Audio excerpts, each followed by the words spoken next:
simiente suya. Esta te herirá en la cabeza y tú la herirás en el calcañar. La serpiente era el diablo. La mujer simbolizaba la iglesia. De la iglesia saldría un día el Mesías. El enemigo lo heriría al crucificarlo en el Calvario, pero sería una herida insignificante en el calcañar. Pero Cristo sí heriría al enemigo en la cabeza, definitiva y completamente. Por eso, al morir en la cruz, Jesús dijo, consumado está. ¿Qué es lo que estaba consumado? El trabajo de restauración, de recreación, de salvación. Solo que la promesa de la salvación no se quedó apenas en la teoría de la promesa, sino que entró en el terreno de la práctica. En el versículo 21 de Génesis estamos leyendo Génesis 3, el capítulo del origen del pecado, de cómo entró el pecado al mundo. En el versículo 21 dice, y Jehová Dios hizo para el hombre y su mujer túnicas de pieles y los vistió. Puedes ver, un cordero fue sacrificado, su sangre fue derramada, simbolizando la sangre de Jesús. El cordero de Dios que un día moriría en la cruz del Calvario era Jesús. Ahora, después, con la piel de aquel cordero, Dios preparó túnicas para cubrir la desnudez de la primera pareja. Hasta aquel momento, Adán y Eva habían tratado de cubrir su desnudez con hojas de higuera. Bueno, así como miserables hojas de higuera son las obras humanas. Nada duran, nada cubren, nada resuelven, solo te dejan más expuesto a la vergüenza. Pero las túnicas de piel son un símbolo de la justicia de Cristo que echa por tierra la gloria del hombre y hace por el hombre lo que él no puede hacer por sí mismo. Aquí puedes ver el evangelio en hechos, el evangelio escrito con sangre. A partir de aquel día, un cordero sería sacrificado todos los días, hasta que finalmente un día el verdadero Cordero de Dios sería sacrificado en la cruz del Calvario. Quiere decir, la cruz existió antes de la cruz. Donde abundó el pecado, sobreabundó la gracia. La segunda parte de este estudio trata sobre la muerte como consecuencia del pecado. Dos tipos de muerte. Primero, la muerte física, pero también la muerte espiritual. Dios le dijo a Adán en Génesis 3:19 lo siguiente: con el sudor de tu rostro comerás el pan, hasta que vuelvas a la tierra, porque de ella fuiste tomado, pues polvo eres y al polvo volverás. Aquí, en el versículo que acabo de leer, se habla de la muerte física.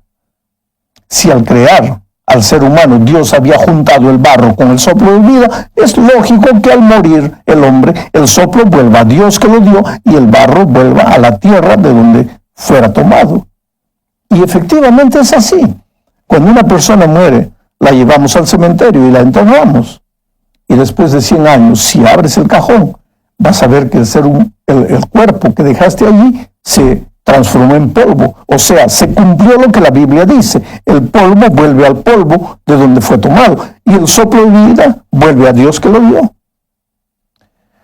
Pero ahora hablemos de la vida espiritual. Dios le dijo a la primera pareja que si ellos comiesen del fruto del árbol de la ciencia del bien y del mal, ciertamente morirían. Ellos comieron. Entonces la pregunta es, ¿murieron o no murieron? Si murieron, ¿cómo es que Adán y Eva tuvieron hijos después? No, claro que no murieron. Quiere decir, físicamente, en el instante, no murieron. Adán todavía vivió 939 años después. Entonces quiere decir que Dios mintió. Por supuesto que no. Lo que pasa es que a partir del momento de la desobediencia, nuestros primeros padres se alejaron de Dios. Y si Dios es vida, entonces ellos se alejaron de la vida. Todo lo que ellos viviesen separados de Dios sería apenas sobrevivencia, un camino de condenación hacia la muerte final. Aquí hay una verdad extraordinaria. El ser humano sin Cristo no lo sabe, pero está muerto. Respira, se mueve, come, pero eso no es vida. es apenas sobrevivencia. La vida solo es vida plena cuando la persona vive en comunión con la persona vida, que es Dios. Por eso Jesús dijo, yo soy el camino, la verdad y la vida. Por eso también el Señor Jesús añadió, el que tiene al Hijo tiene la vida. El que no tiene al Hijo de Dios no tiene la vida. Lo que debe quedar claro en la mente es que lejos de Dios cualquier cosa que vivamos no es vida. Es una limitación de la vida, un remedio de la verdadera vida.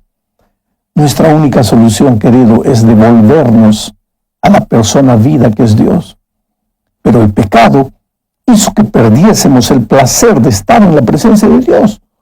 Lo único que nuestro loco corazón desea es alejarse lo más que pueda de Dios. Y trata de ser feliz solo, a su manera, y acaba haciéndose sufrir más y haciendo sufrir a las personas que ama. Es por eso que Dios toma la iniciativa. Y esta es la tercera parte de nuestro estudio. La iniciativa de la salvación es divina, no es humana.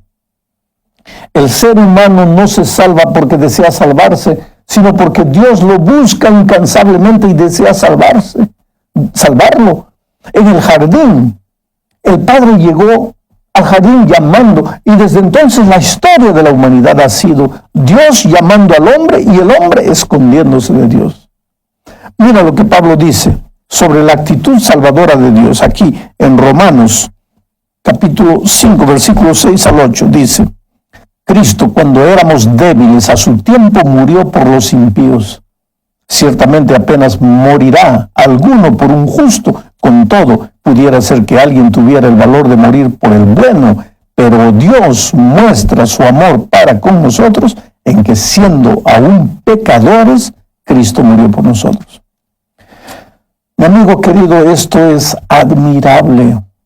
La actitud salvadora de Dios no fue una respuesta al arrepentimiento del ser humano. Adán y Eva ni siquiera tenían conciencia completa de lo que habían hecho. Estaban con miedo, con vergüenza, pero no estaban arrepentidos. Y sin embargo, Dios vino a buscarlos. Y ahora Pablo dice que el amor de Dios se muestra para con nosotros en el hecho de que siendo aún pecadores, Cristo murió por nosotros. Esto es gracia pura, gracia inmerecida, solo gracia, oh bendita gracia, fruto de la misericordia infinita de un Dios de amor. Pero volvamos a lo que Pablo dice. Él empieza diciendo, Cristo, cuando aún éramos débiles, a su tiempo murió por los impíos. Qué patética descripción de nuestra condición de perdidos, débiles, acabados, sin fuerza, indefensos. Nada podíamos hacer para salvarnos a nosotros mismos. Necesitábamos un Salvador poderoso, y ese Salvador vino a su tiempo, dice Pablo. Ahora, nota cómo nos describe Dios en nuestro estado de perdidos. Pablo dice, los impíos. Lo repite en el versículo 6 y en el versículo 8. Cristo murió por los impíos y amó a los rebeldes. Oh, querido, nos amó, aunque nada de bueno había en nosotros. Impíos. ¿Sabes quiénes son los impíos? Son los que no tienen el temor de Dios, no tienen respeto a Dios, no reverencian a Dios. Cristo murió por ese tipo de gente. ¿Y cómo muestra Dios su amor por los impíos? Ah, querido, ¿a dónde debemos mirar para ver el amor de Dios? Muchas veces la gente acusa a Dios de no tener amor. La gente se pregunta, ¿cómo un Dios de amor puede permitir que millones de personas mueran de hambre en la India o en África? ¿Cómo puede un Dios de amor permitir que un terremoto arrase con miles de vidas?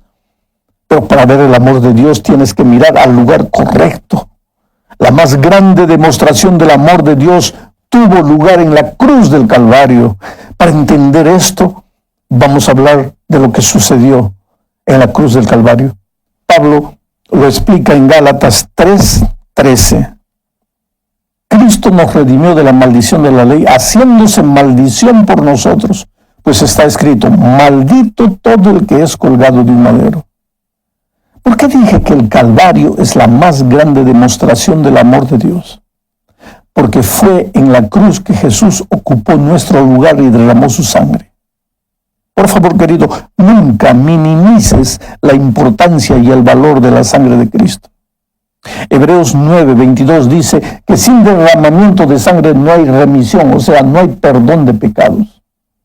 Nuestra redención del mercado de esclavos del pecado demandaba que se pagara un precio, y ese precio era la sangre preciosa de Jesús. Adán nos había metido en problemas. El pecado entró al mundo por causa de Adán, y siempre que aparece el pecado trae consigo a su estrecha compañera, la muerte. El pecado y la muerte son una pareja, siempre andan juntos. El pecado da a luz a la muerte, y la muerte pasó a todos los hombres. ¿Por qué? ¿Por qué toda la humanidad fue infectada con esta terrible enfermedad del pecado y la muerte? ¿Por qué no solo Adán? Si él es el que había pecado, entonces él, y solamente él es el que debería morir. ¿Por qué la muerte tuvo que pasar a todos los hombres? Simplemente porque todos pecaron. Pero ¿cuándo fue eso que todos pecaron? ¿Cuándo? Cuando Adán pecó. Pero yo no estaba allí cuando sucedió.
Si lo estaba.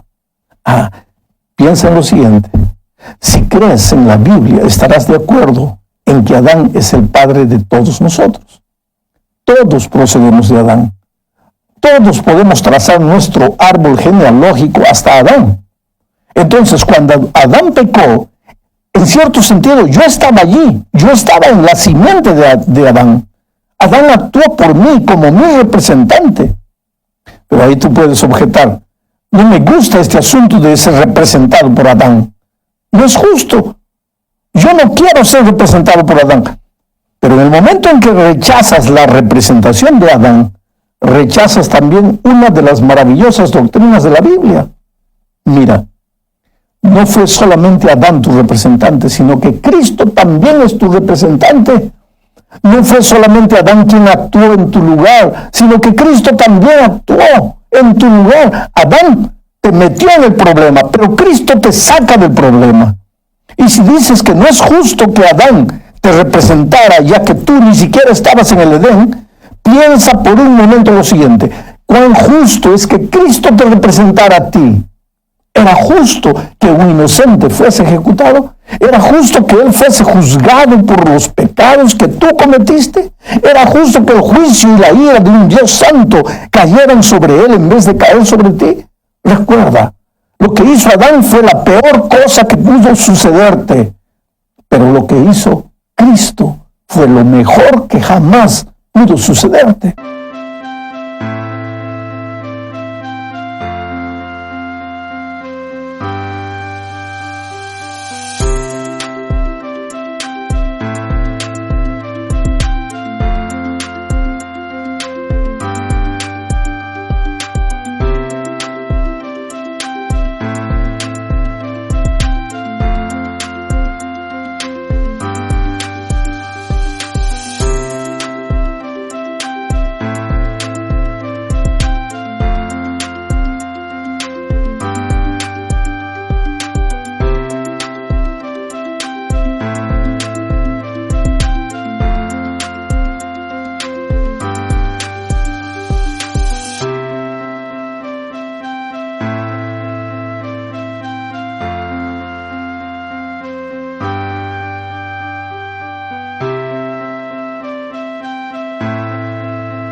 Entender este principio hará que la Biblia cobre vida para ti. Cuando leas el relato de la caída de Adán en Génesis 3, te darás cuenta que esto no es una narración remota que nada tiene que ver contigo, sino que tú estabas allí en el sentido real, porque Adán era tu padre, tu representante. Tú participaste de lo que Adán hizo. En la caída de Adán